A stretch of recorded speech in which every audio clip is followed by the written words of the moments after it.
Assalamualaikum warahmatullahi ta'ala wabarakatuh. A'udzu billahi minasyaitonir rajim. Bismillahirrahmanirrahim. Alhamdulillahirabbil alamin. Wal 'aqibatu lil muttaqin wa la 'udwana illa 'alal zalimin. Wassalatu wassalamu ala sayyidina Muhammadin wa ala alihi washabbihi wa man istanna bi sunnatihi ila yaumiddin. Amma ba'du, pemirsa dalam Ramadan di lingkungan Pondok Pesantren Al-Mawardi yang saya hormati. Untuk kali ini saya akan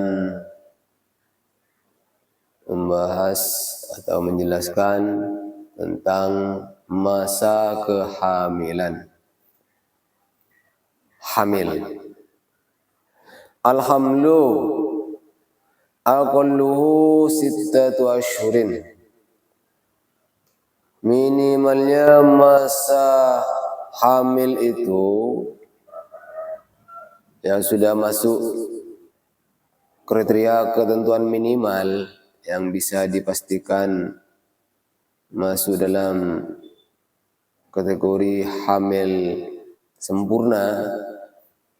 Sittatu ashhurin adalah 6 bulan.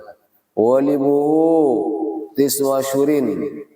Umumnya standarnya adalah 9 bulan. Aktsaruhu arba'u sanawat. Maksimalnya adalah 4 tahun. Wa yatatasawwarul janin fi batni ummihi arba'atu ashhurin. Ini tentang masa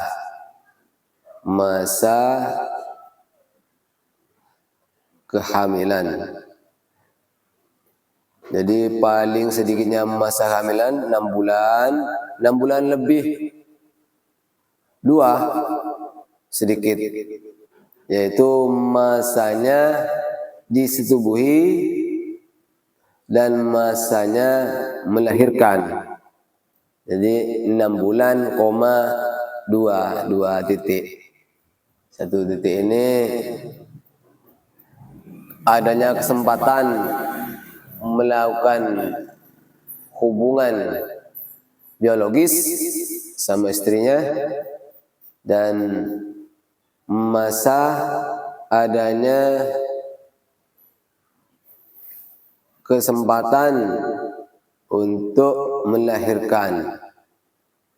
Di situ masa minimal kehamilan. Jadi 6 bulan, 2 gitu. Dan jika ada anak lahir dari kandungan kurang dari 6 bulan 2 sedikit, maka harus diperinci. Jika keluarnya bayi secara prematur itu ada tanda kehidupan seperti bergerak-gerak atau menangis atau bernafas, maka hukumnya sama dengan bayi yang tidak prematur. Artinya harus dimandikan, dikafani, disolati, dikuburkan. Itu secara tajhizul mayit berlaku semuanya. Secara sistematikanya kan 1 dimandiin, 2 dikafani, 3 disolati, 4 dikuburkan, gitu. Terus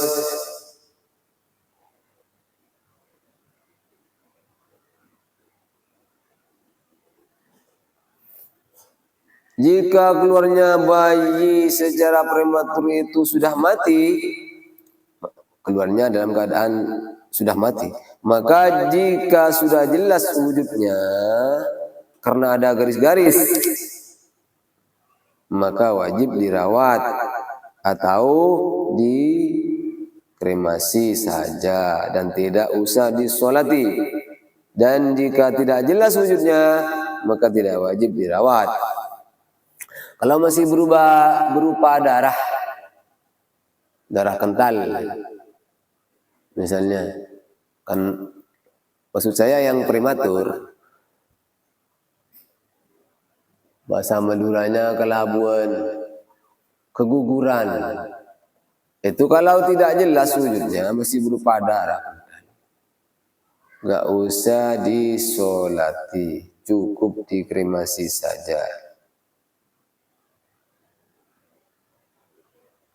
Kalau sudah jelas, misalnya ada wujudnya karena ada garis-garisnya,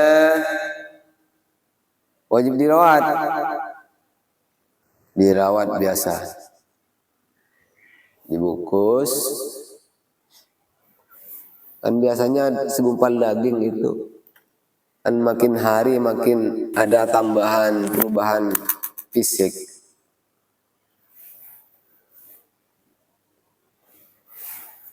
Begitu.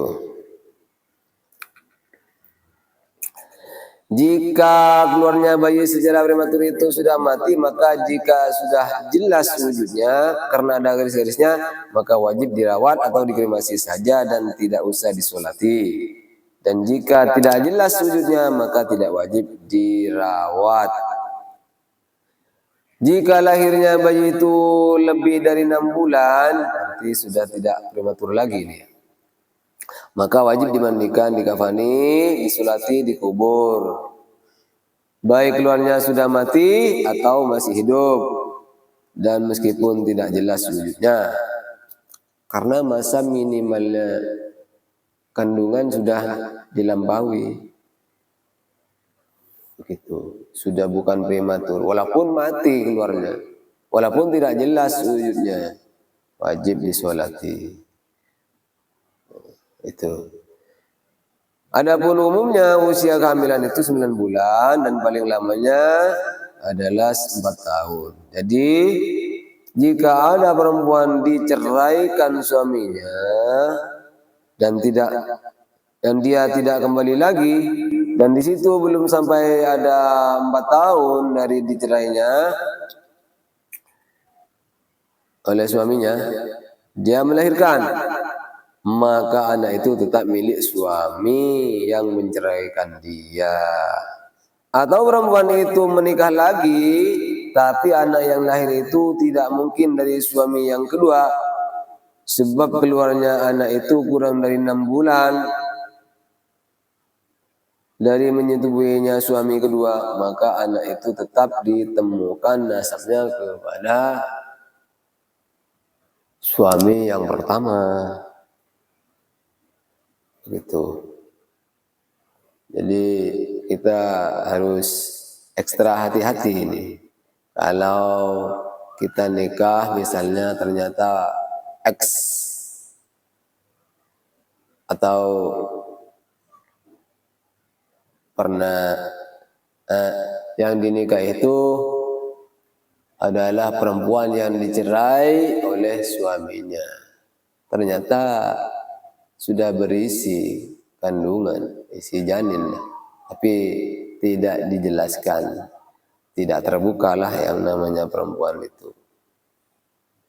Ternyata lahirnya itu prematur, bukan prematur, belum 6 bulan sudah lahir tapi utuh. Maka suami yang kedua itu tidak merasakan sudah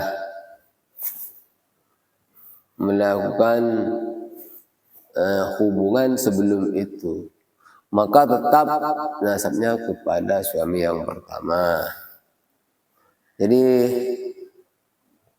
oleh karena itu intisabnya kepada suami yang pertama.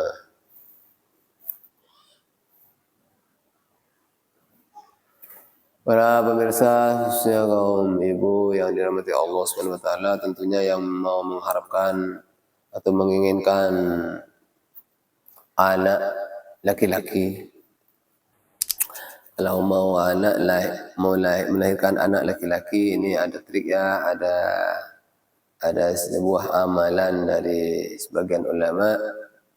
Di sini di dalam sebuah Bukan saya mau ijazah, tapi mudah-mudahan ini kalau diamalkan ini bermanfaat. Karena saya tidak mau memberikan ijazah ini karena saya tidak pernah melahirkan. Tapi begini, ini karena mungkin ada yang pengalaman ini. Mau anak laki-laki, maka kebanyakan orang itu kalau mau anak itu kebanyakan maunya laki-laki. Tapi setelah Allah sudah menentukan perempuan, masih mau apa lagi kan begitu. Nah, sebelum ditakdirkan, sebelum ditulis yang namanya takdir itu oleh Allah Subhanahu wa taala biqadri rizqi wa ajali wa amal itu, maka akan kita perlu ikhtiar, perlu doa. Seperti ini ada bacaan atau dalam sebuah kitab Al-Mujairimi itu dijelaskan memang ada doa yang berbunyi Bismillahirrahmanirrahim. Allahumma inni usammi ma fi batniha Muhammadan faj'alhu li dzakaron. Itu bacaannya. Insyaallah akan dikaruniai anak laki-laki. Amalkan saja ini. Kalau mau laki-laki. Kalau mau memperlancar atau mempermudah ketika melahirkan, ada lagi. Ya kalau sekarang kan sudah mainnya dokter bidan. Tapi nggak ada salahnya kita ngamalkan ini. Begini, ketika kandungan akan dikeluarkan atau melahirkan, maka tulislah pada wadah yang masih baru. Tulis begini, ukhruj ayyuhal walad min badnin dayyiqatin ila sa'ati hadhihi dunya. Ukhruj bi qudratillah alladhi ja'alaka fi qararin makin ila qadarin ma'lum. Ditambah dengan ayat law anzalna hadzal Qur'an ila akhir surah. Jadi sendiri di Quran itu sampai wa nunazzilu minal Qur'ani ma huwa syifaa'u wa rahmatul lil mu'minin. Ini tulisannya. Jadi kemudian tulisan itu diguyur dengan air dan airnya diminum oleh orang yang nifas,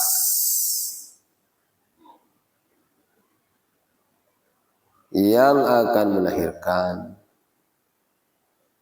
atau dipercikan ke mukanya, maka dia akan mudah melahirkan. Ini biasanya mujarab. Mudah-mudahan bermanfaat. Dan durasinya udah cukup ya. Cukup. Sampai di sini dulu pembahasan. Mudah-mudahan bermanfaat. Usikum nafsi ta'ala. Wassalamualaikum warahmatullahi ta'ala wabarakatuh.